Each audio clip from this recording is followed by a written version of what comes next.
My father shoved me toward the door, my newborn crying in my arms. "You made your bed, now lie in it," he yelled. That night, I left with nothing but a baby blanket and hope. For years, silence stood between us. But when they finally showed up, expecting to find me broken, what I revealed made their hands shake. My parents made a choice that shattered my world when I was just 18, leaving me and my newborn son utterly abandoned.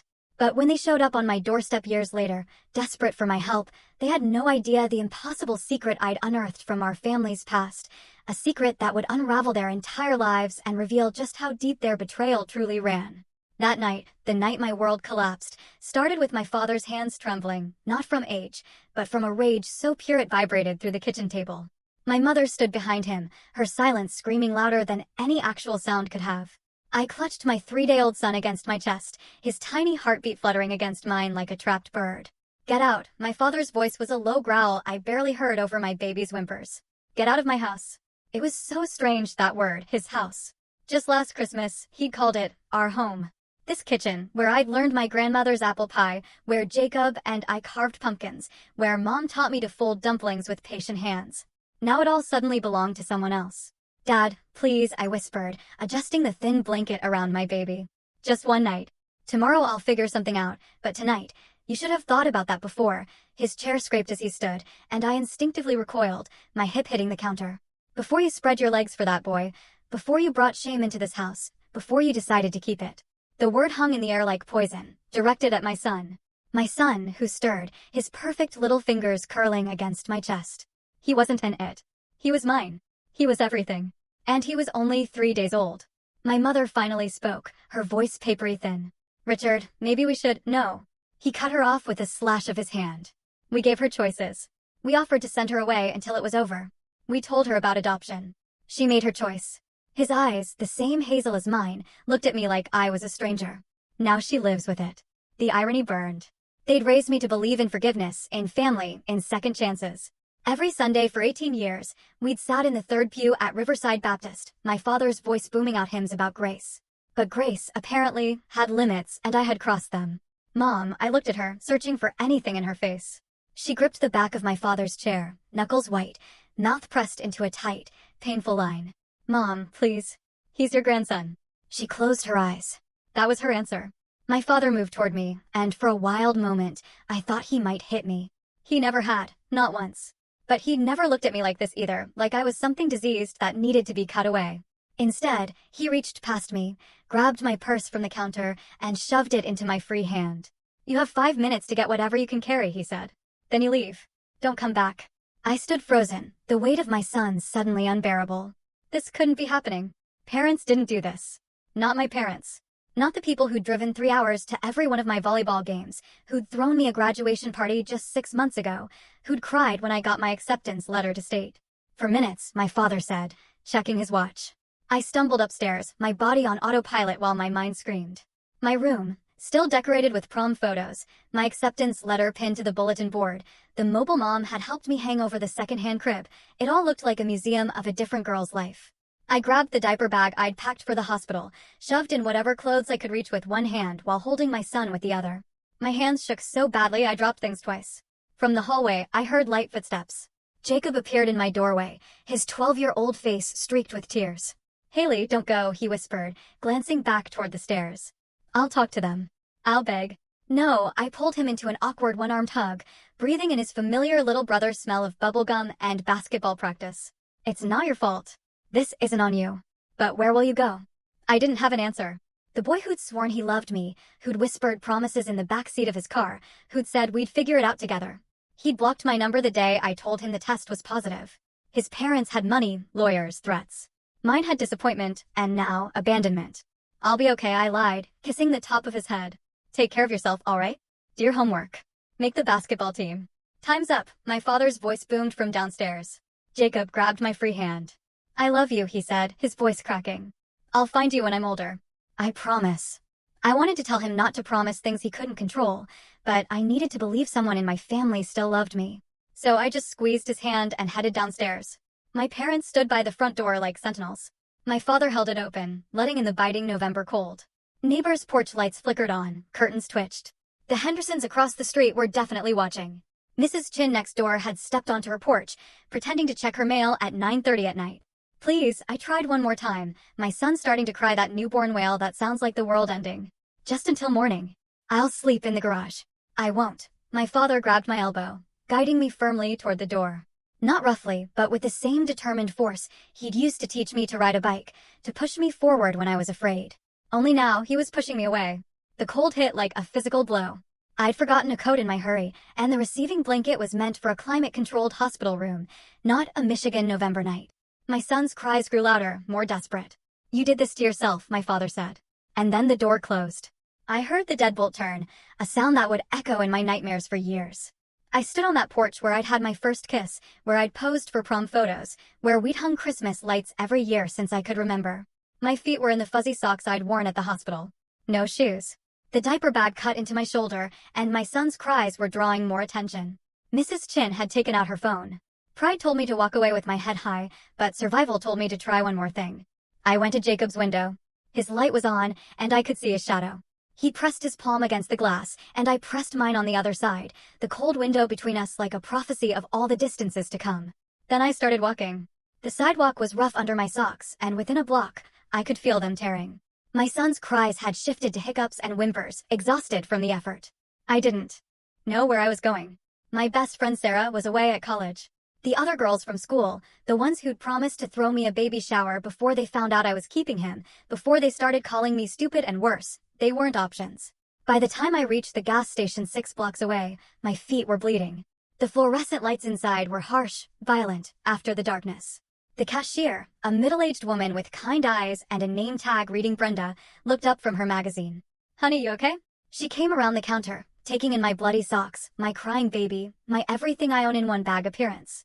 You need me to call someone? Can I? My voice cracked. Can I just sit for a minute? Warm up. She guided me to a plastic chair behind the counter, poured me coffee I didn't ask for, and pretended not to notice when I started crying. She gave me a pair of flip-flops from the lost and found and a candy bar I tried to refuse. I got kids, she said simply. I know that look. You got anywhere to go. I thought about lying, but I was too tired. No, she wrote something on a piece of receipt paper. There's a shelter for young mothers about 3 miles from here. They don't turn anyone away. She paused, studying my face. You're the Richardson girl, aren't you? I remember you from when you'd come in for slushies after school. I nodded, shame burning through me. Everyone would know by tomorrow. Small towns don't keep secrets. Your daddy's a fool, Brenda said quietly. That baby needs his mama, and mamas need help. Ain't no shame in that. I stayed until her shift ended at midnight, feeding my son formula I'd packed, changing him on the bathroom counter, trying to figure out how to be a mother when I'd barely figured out how to be an adult. When Brenda locked up, she offered to drive me to the shelter, but I couldn't. I'd received more kindness from strangers when my own family had offered none. I told her I'd walk. The 3 miles felt like 30. My son slept finally, his weight growing heavier with each step. I sang to him softly, the lullabies my grandmother had sung to me before she died when I was 15, back when I thought the worst thing that could happen was losing her. I found a park around mile 2 and collapsed on a bench, pulling my knees up to create a windbreak for my baby. The stars were out, brilliant and cold, and I remembered learning their names in earth science class just last year, back when I cared about things like constellation patterns, college applications, and whether Brad Chin would ask me to homecoming. It's just you and me now, I whispered to my son, his face peaceful in sleep. I don't know how to do this. I don't know how to be enough for you, but I promise. I promise I'll never leave you. Never. A police car drove by slowly, and I tensed, but it kept going. I must have looked exactly like what I was, a desperate teenage mother with nowhere to go.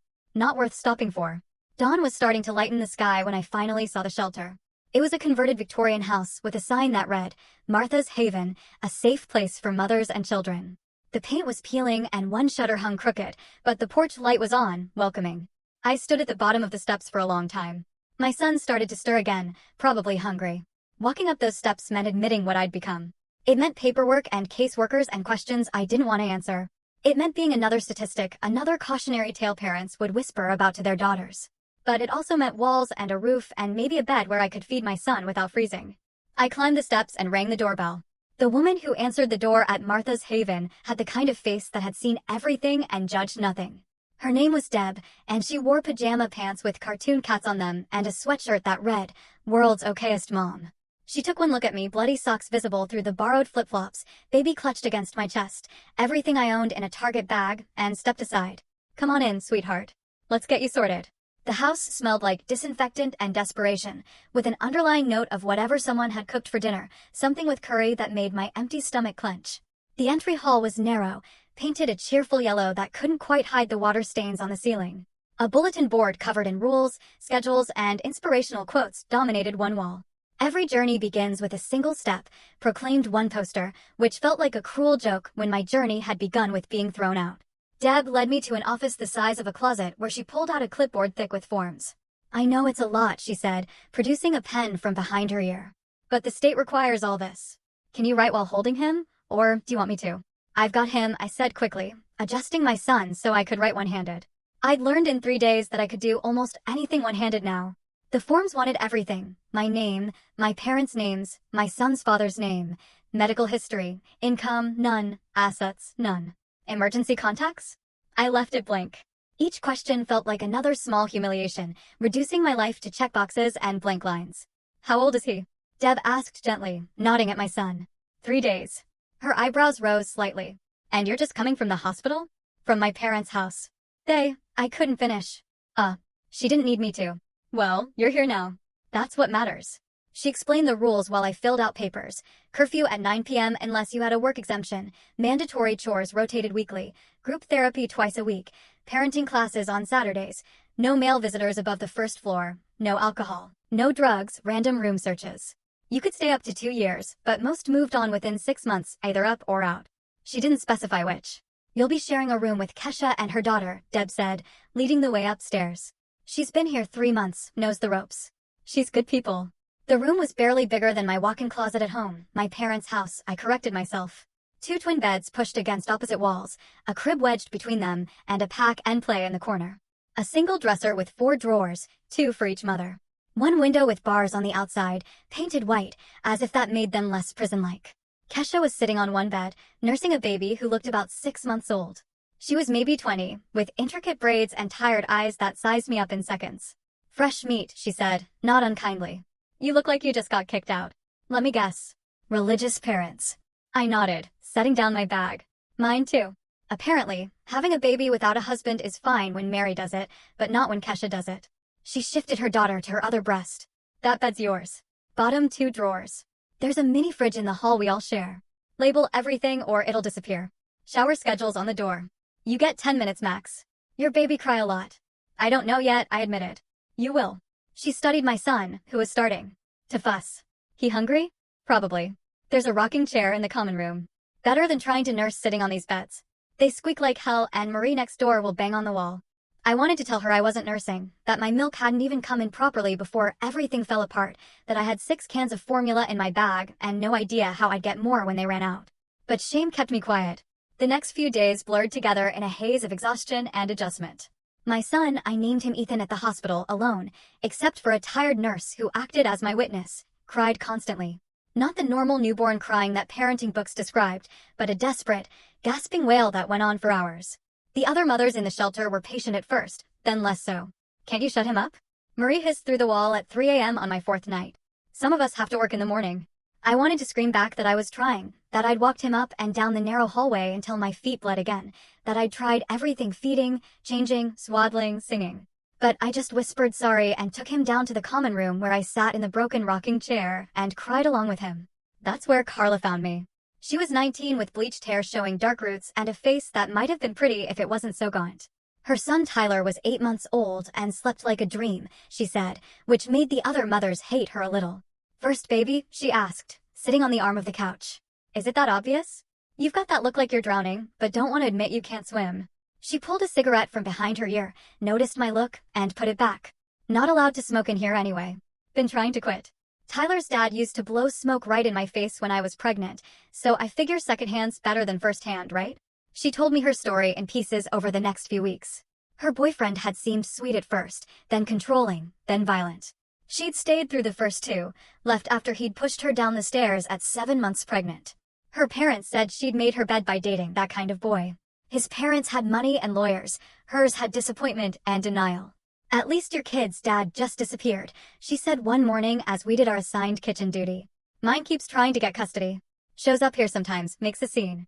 Deb calls the cops. He leaves. Comes back a month later like a really shitty boomerang. The shelter had 22 mothers and 31 children at capacity, which we usually were. Some had stories like mine, good families who couldn't handle the shame. Others had stories like Carla's, bad relationships they'd barely escaped. Some had stories they didn't tell, that lived in the haunted looks they'd get when certain topics came up.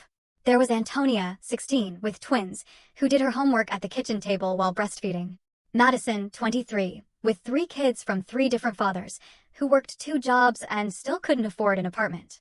Beth, 18, like me, whose baby was born addicted and cried even more than Ethan. We were all different races, different backgrounds, different stories, but we shared the same exhausted desperation, the same hollow look of women who'd been told we weren't worth keeping. The parenting classes were held in the basement on Saturday mornings. A volunteer named Patricia, who wore pearls to teach teenage mothers how to change diapers, would demonstrate proper burping techniques on a doll while we sat in metal folding chairs, babies on our laps or in borrowed carriers. She meant well, but her constant cheerfulness grated. "Remember, ladies, babies can sense your stress," she chirped while demonstrating how to properly swaddle. "A calm mother means a calm baby." Beth snorted. "My baby was born with meth in his system. Pretty sure my stress levels aren't his main problem." Patricia's smile faltered but held. "Well, every baby deserves a chance at a peaceful environment, regardless of their beginnings." I learned more from the other mothers than from Patricia. Kesha taught me the football hold for nursing. Even though I was formula feeding, the position helped with bottles, too. Carla showed me how to make formula stretch an extra day by adding just a little more water. Not enough to hurt them, she swore, just enough to make it to payday. Antonia, juggling her twins like a pro, demonstrated how to wear Ethan in a wrap made from a bedsheet while I did chores. But the real education came from watching them navigate the system. The shelter required us to be actively working toward independence, which meant job hunting. But where could you work when you had a newborn and no childcare? The shelter's daycare only operated Monday through Friday, 8 to 5, and most minimum wage jobs wanted nights and weekends. The catch, 22, made my head spin. I applied everywhere I could walk to, the grocery store, the pharmacy, fast food places. The conversations all went the same. "Are you available nights and weekends?" "I have a newborn. I can work days. We need flexibility. Thanks for coming in." One manager at a clothing store looked at Ethan, sleeping in his carrier, and said, "We can't have babies in the store during shifts." I wouldn't bring him to work. I just had to bring him to the interview because, I understand, but we need someone reliable. Reliable? As if working while raising a baby alone wasn't the definition of reliability. After 2 weeks of rejections, I was sitting in the common room, Ethan finally sleeping after a 4-hour crying jag, when Deb came in with a flyer. "Night cleaning crew at the Baxter office complex. They're used to hiring from here.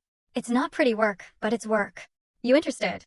I looked at the hours. 10 p.m. to 6 a.m., but Ethan, we have emergency overnight childcare for working mothers. It's not ideal. You'll be exhausted, but it's a start. A start. Everything here was framed as a start, a step, a journey, as if we were all headed somewhere better instead of just trying not to sink. I got the job. My supervisor, Mrs. Harris, was a black woman in her 60s who walked with a slight limp and had a voice like gravel. She looked at Ethan, asleep in his carrier in the break room, and said, "How old?" 3 weeks. "And you're here." It wasn't a question, but I answered anyway. "I need the work." She assigned me to the 3rd floor, 6 office suites, 2 bathrooms, a break room. "You got 3 hours for this floor. Trash, vacuum, surfaces, bathrooms. Questions?" "No, ma'am." "Good. And leave the baby talk at home. You're here to work, not for sympathy." It was harsh, but also a relief. Everyone at the shelter looked at me with pity.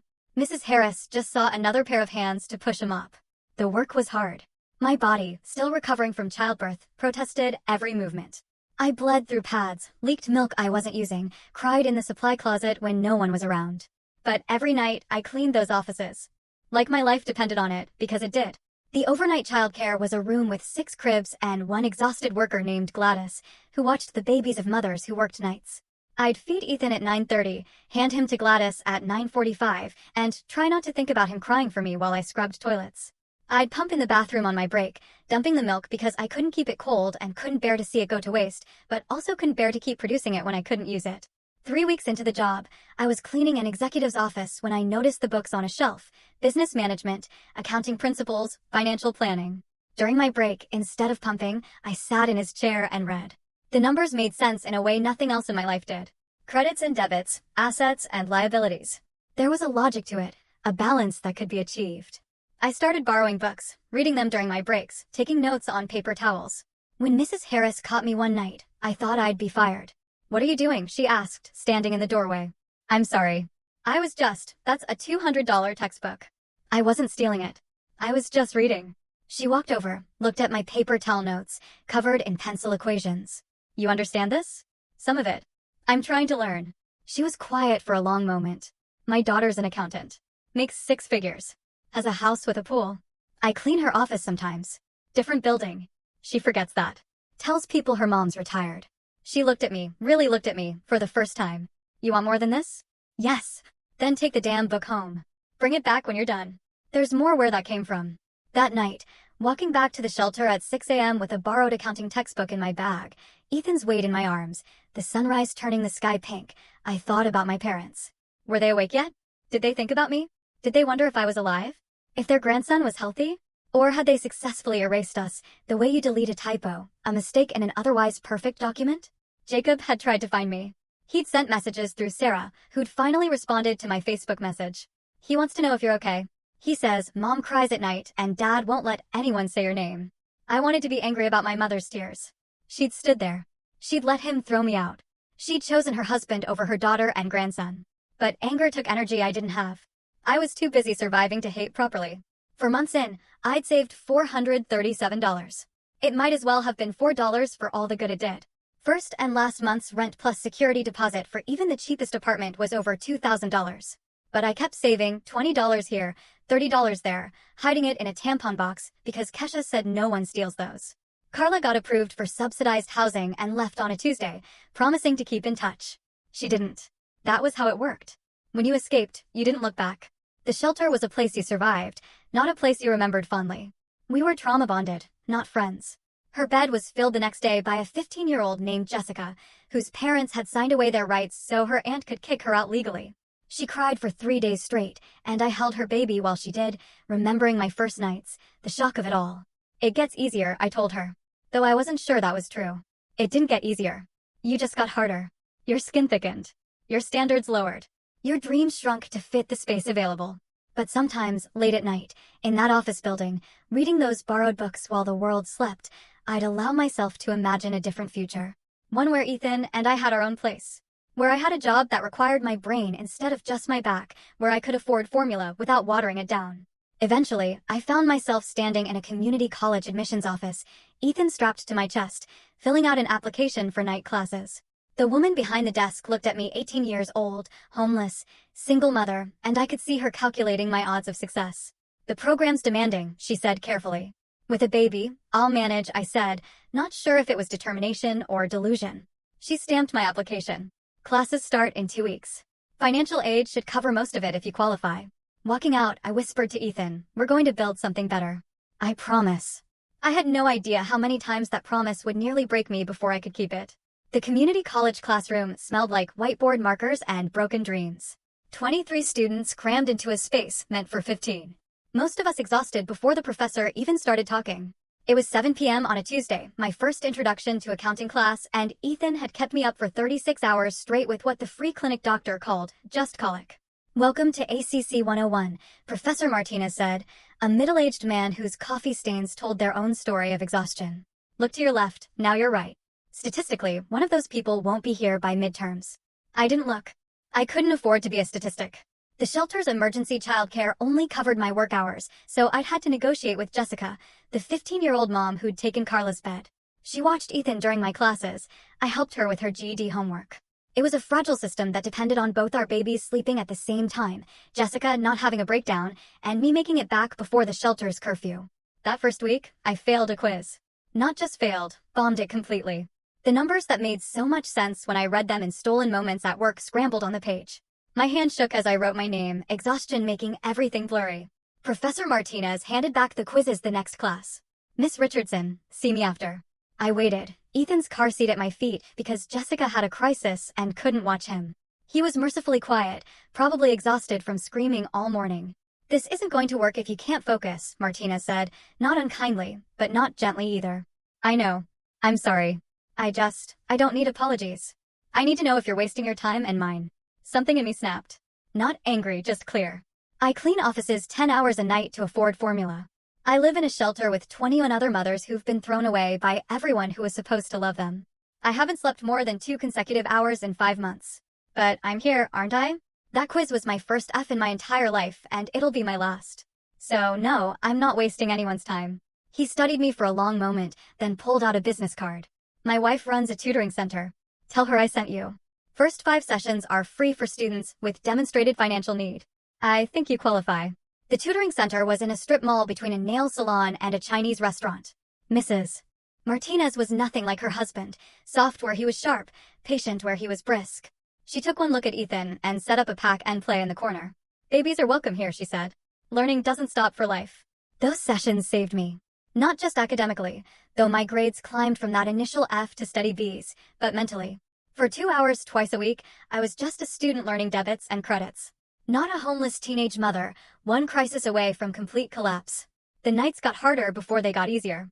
Mrs. Harris at the cleaning job had started leaving extra food in the break room, leftovers from a meeting, she'd say, though the containers looked suspiciously fresh. I'd eat half, save half for breakfast, stretching my food stamps to cover Ethan's formula and diapers with nothing left for myself. One night, cleaning a conference room, I found a presentation still up on the screen, Quarterly Financial Analysis. I studied it during my break, taking pictures with my phone to review later.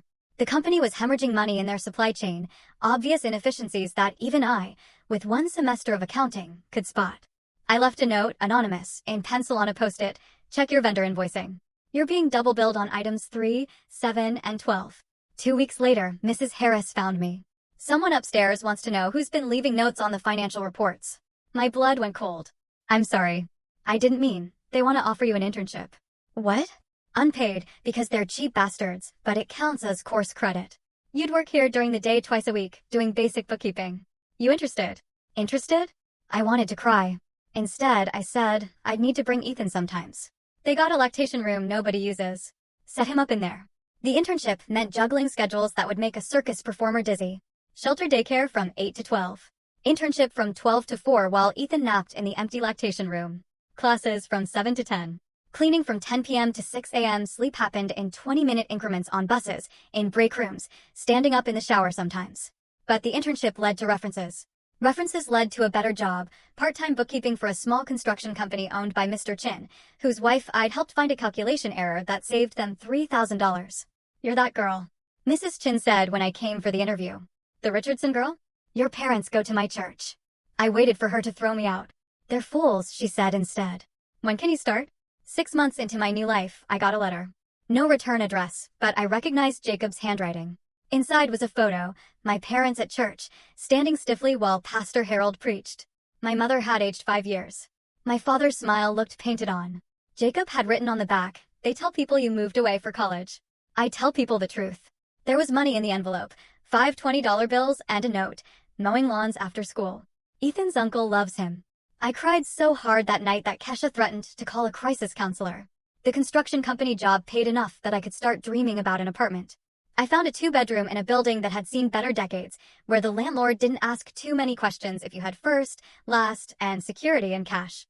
It was $2,800, more money than I'd ever held at once. It took 8 months to save it. 8 months of not buying myself a winter coat, of eating peanut butter on sale rack bread, of walking instead of taking the bus. But Ethan had warm clothes, good formula, the expensive diapers that didn't give him a rash. I'd fail at everything else before I'd fail at that. Carla showed up one night at the shelter, Tyler on her hip, a bruise on her cheek. He found us, she said simply. She'd lost the subsidized apartment when her ex convinced the housing authority she'd violated the lease by letting him visit. It wasn't true, but truth didn't matter when you couldn't afford a lawyer. That night, I held her while she cried, Tyler and Ethan playing on the floor with the same 3 toys the shelter had owned since the 90s. I thought I was out, she kept saying. I thought I'd made it. You will, I told her. You'll get out again. How do you know? I didn't. But what else could I say? My grades stayed steady, B's and the occasional A when the stars aligned, and Ethan slept through the night before an exam. Professor Martinez stopped me after the final. You did well, he said. What's next? Accounting 2 if I can afford it. He pulled out a form. Department scholarship. It's not much. Covers 1 class per semester, but you've earned it. I stared at the paper. Why? Because I've taught here 15 years, and I've never had a student leave correction notes on random financial reports they found while cleaning offices. You've got a mind for this. Don't waste it. The day I signed the lease on the apartment, Ethan took his first steps. He'd been furniture cruising for weeks in the shelter's common room. But that morning, as I was packing our few belongings, he let go of the coffee table and took 3 wobbling steps toward me. "Oh my God," Jessica shrieked. "He's walking." I caught him before he fell, lifting him up, spinning him around while he giggled. We were moving forward, literally and figuratively, one uncertain step at a time. The apartment was on the 3rd floor, no elevator, water stains on the ceiling, and a kitchen so small I could touch both walls with my arms spread. But it had a door that locked, a bathtub Ethan could splash in, a window that looked out on a scraggly tree where birds sometimes sang. It was ours. That first night, I put Ethan to bed in his own room, a closet-sized space that barely fit his crib, but his own room nonetheless. Then, I sat on the floor of the empty living room and ate Chinese takeout from the place downstairs, a celebration feast that cost $11 I couldn't really spare. "We did it," I whispered to the walls. "We actually did it. 2 years. That's how long I managed to avoid my parents completely. 2 years of taking different routes when I had to go near their neighborhood, of shopping at stores I knew they'd never visit, of creating a life in the shadows of my hometown. Then Mrs. Chin promoted me to office manager. And suddenly I was someone. Not much of someone, I still counted pennies and wore thrift store professional clothes, but someone with business cards and a desk and a title that didn't include the word assistant. Ethan was in preschool now, a decent one that accepted childcare vouchers. He was small for his age, but fierce, with my hazel eyes and a stubborn streak that came from both sides. He called Mrs. Chin Grandma Chin because she insisted on it, and she brought him Chinese sweets that he hoarded like treasure. I was filing quarterly reports when Mr. Chin came into the office, face grim. "Haley, I need someone I trust to look at something." He handed me a folder. "Financial records for the church. My parents' church. Pastor Harold's church. They've asked us to bid on their new community center, but something feels off about their finances. Can you review these?" My hands shook as I opened the folder. There it was, my father's signature on several forms. Board of Directors. Treasurer. Still trying to prove his worth to God by way of spreadsheets and service. The numbers were wrong. Not obviously, but wrong in a way that made my newly trained eye twitch. Money moving in circles, vanishing into vendor accounts that didn't match actual services, a construction fund that had been almost complete for 3 years. I paused, choosing my words carefully. "There are irregularities." Mr. Chin nodded. "That's what I thought. We're pulling our bid." That should have been the end of it.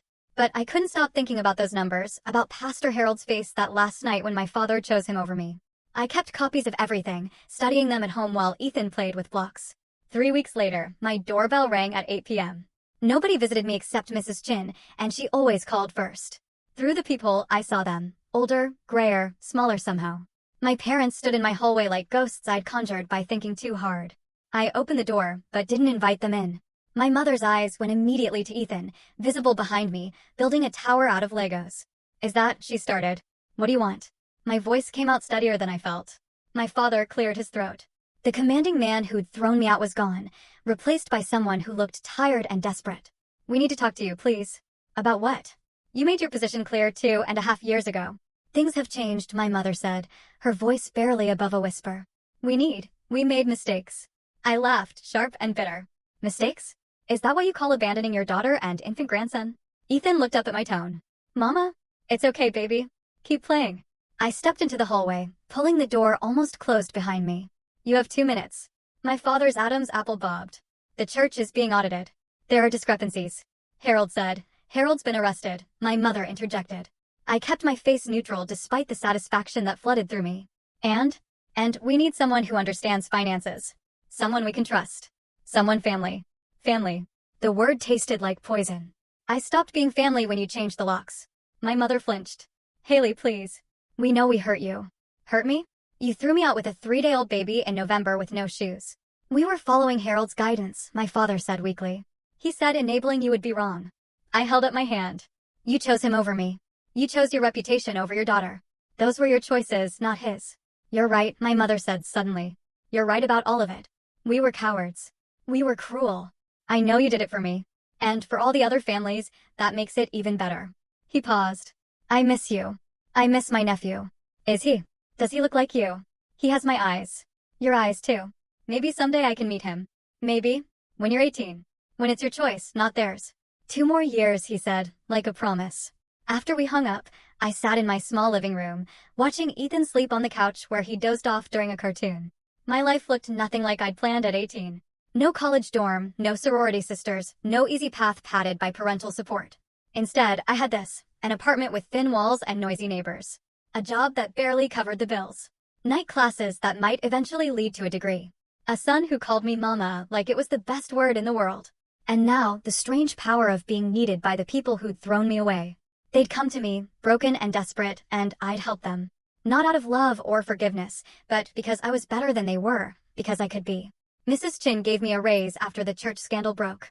You handled that with grace, she said. More than they deserved. It wasn't about what they deserved. It was about who I choose to be.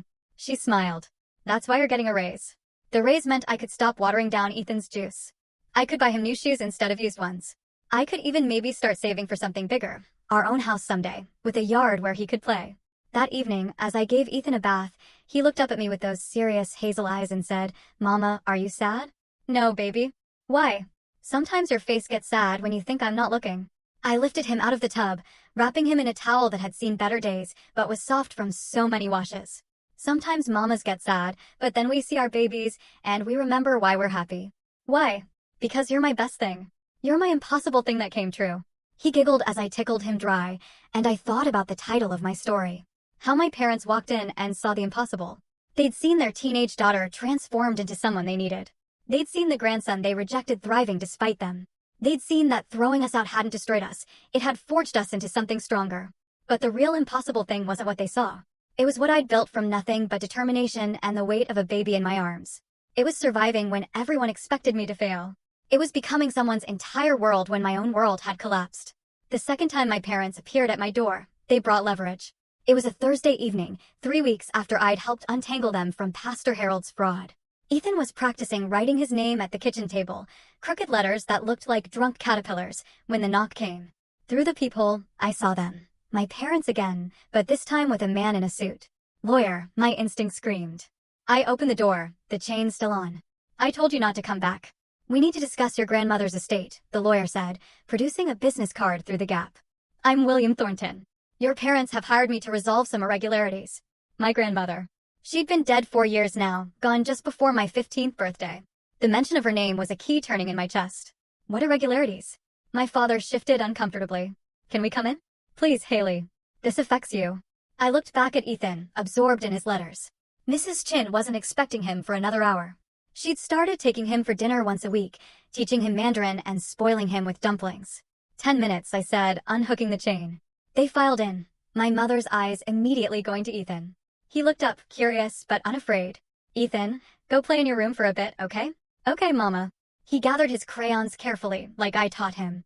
As he passed my parents, my mother made an aborted movement, like she wanted to touch him. I stepped between them. Once his door closed, I crossed my arms. Talk. The lawyer pulled out documents. Your grandmother established a trust in your name when you were born. It was meant to mature when you turned 18, providing roughly $50,000 for your education and establishment of independent life. The room tilted. Your grandmother was discreet. About her assets, my mother said quietly. She had investments we didn't know about, life insurance we didn't expect. The trust was terminated 2 weeks after your 18th birthday, the lawyer continued. The funds were transferred to an account that was then closed. The signature on the termination papers appears to be yours, but I never signed anything. My voice came out sharp, clear. I turned 18 2 months before Ethan was born. I was hiding morning sickness and trying to finish high school. I never knew about any trust. The lawyer and I both looked at my parents. My mother was studying her hands. My father was staring at the water stain on my ceiling. The thing is, my father said slowly, Harold said you'd need guidance, that a teenage mother with that much money would make poor choices. He suggested we protect it for you. You stole from me. The words dropped like stones. You stole $50,000 from me and then threw me out with nothing. We were going to give it back, my mother said weakly. When you were older, more stable. I was sleeping on park benches. I was bleeding through my socks walking to the shelter. I diluted my baby's formula because I couldn't afford enough. My voice rose with each word. And you had $50,000 of my money? Harold had control of it, my father said. It went into the church's investment fund. He said it would grow, that when you came back repentant. I laughed, ugly and sharp. For what? For being raped. The word hung in the air like a blade. My parents went white. What? My mother whispered. Nathan Turner didn't seduce me. He got me drunk at his party and I stopped, breathing hard. I'd never said it out loud, not even to Carla. I said no several times. But you never asked, did you? You just assumed I was a sinner who got what she deserved. My mother made it sound like something breaking. My father sat down heavily on my second-hand couch. We need to focus on recovering the funds, the lawyer said after a moment, clearly uncomfortable. The signature on the trust termination is demonstrably forged. We can pursue criminal charges. Against who? I asked. Harold's already going to prison. My parents. I looked at them, these strangers who'd raised me. Did you forge my signature? Harold did, my father said quietly. We watched him do it. We thought we were protecting you. You thought you were punishing me. No one denied it. The lawyer cleared his throat. There's a paper trail. The money went from the trust to the church fund to something called Maple Suppliers LLC. I know about Maple Suppliers. It's a shell company. The township treasurer is part of it. I pulled out my own files, the ones I'd copied. I've already traced most of it. The lawyer looked impressed despite himself. You've done forensic accounting on this. I've done survival accounting on this. There's a difference. Mama? Ethan's voice came from his doorway. Can I come out? Yes, baby. He emerged, clutching his favorite stuffed dinosaur, and climbed into my lap. 3.5 years old and already my protector, glaring at the strangers who'd made his mama upset. This is Ethan, I said, daring them to say something. My mother's eyes filled with tears. He looks just like Jacob at that age. You don't get to cry, I told her. You don't get to mourn the grandson you threw away. We made a mistake, she whispered. No, a mistake is forgetting to pick up milk. You made a choice. You chose your reputation and your pastor over your daughter and grandson. Now you're here because you need my help, not because you've suddenly developed a conscience. The lawyer shuffled papers. If we can recover the funds with interest and penalties, it could be substantial. Enough to what? Make up for 3 years of abandonment? Pay back the nights I went hungry so my baby could eat. Enough to secure your son's future, he said simply. That stopped me. I looked down at Ethan, who was playing with the buttons on my shirt, oblivious to the weight of adult failures. What do you need from me? I asked. Your cooperation, testimony, documentation. The lawyer pulled out more papers. And decisions about prosecution. I want it all in writing. Every penny that was taken, where it went, who knew what and when. I stood, Ethan on my hip. And I want a full accounting of my grandmother's entire estate, not just the trust. My parents exchanged glances. What else are you hiding? I asked. There was a letter, my mother said finally. From your grandmother, for you when you turned 18. Harold said it would only confuse things. You kept her letter from me. My voice went quiet, which was worse than yelling. It then pressed the lawyer. Harold did. I know that now. My father pulled an envelope from his jacket. Yellowed, my name in my grandmother's distinctive handwriting. Still sealed. I took it with my free hand, holding it like it might explode. Get out, I said. Mr. Thornton, you can contact me directly. Don't bring them again. They filed out, my mother casting one last look at Ethan. He waved, innocent and friendly, and she sobbed as the door closed. I didn't open the letter for 3 days. It sat on my kitchen counter like an unexploded bomb while I went through the motions. Work, Ethan's preschool pickup, dinner, bath, bedtime stories. But at night, after Ethan was asleep, I'd stare at it, afraid of what truths my grandmother had tried to tell me. Finally, on Saturday afternoon, while Ethan napped, I opened it. My dearest Haley, asterisk if you're reading this, you're 18 and I'm gone. I hope your parents gave this to you with joy, but I fear they might not. Your father, my son, has always been weak in the face of stronger personalities. Your mother means well, but chooses peace over principle. Asterisk asterisk I've left you money enough to make your own choices, whatever they may be. But more importantly, I've left you truth. Check the loose brick in the basement wall of the old hardware store, behind the paint supplies. I've left something there that your parents must never find. It's about your real inheritance, not money, but knowledge. Be brave, my darling girl. Braver than your parents. The women in our family have always been the strong ones, even when we had to hide it. Trust Mr. Winslow at Winslow and Associates. He has documents for you. Asterisk all my love, Grandma Eleanor, the hardware store. The family business that was now in foreclosure, that my parents were desperately trying to save. I'd have to go back to my childhood, to the place where I'd played hide-and-seek between aisles of nails and screws. I called Mrs. Chin. Can you watch Ethan tonight? I need to do something. Of course. Everything okay? I'm about to find out. The store looked smaller than I remembered, darker. The windows were papered over now, foreclosure signs taped to the door, but I still had my key, the one thing I'd kept from my old life, hidden in my jewelry box like a talisman. The lock was stiff, but it turned. The alarm had been disconnected months ago, probably when they stopped paying bills. I used my phone's flashlight to navigate through the familiar. Aisles now mostly empty, dust dancing in the beam. The basement door creaked like a horror movie. Each step down felt like descending into my past. The paint supplies were still there, cans no one would ever buy now. I ran my fingers along the bricks until I found it, one that wiggled. Behind it, a metal box wrapped in plastic. Inside the box, photographs, documents, and another letter. The photograph stopped my heart. My grandmother, young, maybe 20, standing next to a man who wasn't my grandfather. She was holding a baby, smiling but sad. On the back, in pencil, Eleanor and Thomas with baby Richard, 1977, Richard. My father. The documents were adoption papers, legally stamped. My father had been adopted at 6 months old by the man I'd known as my grandfather. My grandmother's first husband, Thomas, had died in Vietnam 3 months before my father was born. But that wasn't the shocking part. The shocking part was the bank statements. Accounts in my grandmother's maiden name, Eleanor Foster, that showed deposits from a trust, a military widow's pension that had been invested wisely, properties in other towns, stocks, bonds. An empire built quietly while she played the beautiful small-town wife. The second letter was shorter. Asterisk Haley, if you're reading this, you're looking for truth. Your grandfather never knew about Thomas or the money. He was a good man, but traditional. He wouldn't have understood that I needed something that was just mine. Pastor Harold knows. He's been blackmailing me for years, threatening to tell your grandfather, then your father. I've been paying him to keep silent. But I'm dying now, and secrets die with us unless we choose otherwise. The real money isn't in the trust they know about. Check with Winslow. Account number 7,834,521. Password, Thomas 1977. Harold will try to take everything if he learns about this. Don't let him. It's yours. All of it. The strong women's inheritance, passed down despite the men who would control us. Burn this after reading, asterisk, I didn't burn it. I photographed everything, then put it all back except for one photo of young Eleanor. She looked like me, I realized. Same stubborn chin. Same eyes that had seen too much too young. Mr. Winslow's home address was in the phone book. Yes, he still had a phone book listing. His house smelled like pipe tobacco and old books, and he answered the door in a cardigan that had seen better decades. Ms. Richardson, he said, unsurprised. I've been waiting for you. He had documents for me, more bank statements, property deeds, stock certificates, all neatly organized. And also evidence. Evidence that my parents hadn't just stolen my trust fund. They'd tried to steal so much more. Evidence that Pastor Harold's crimes went deeper than anyone knew. My phone rang. Jacob? Haley, I overheard Mom and Dad talking. They said something about Grandma's money, about Harold knowing something. What's going on? Jake, I paused, choosing my words.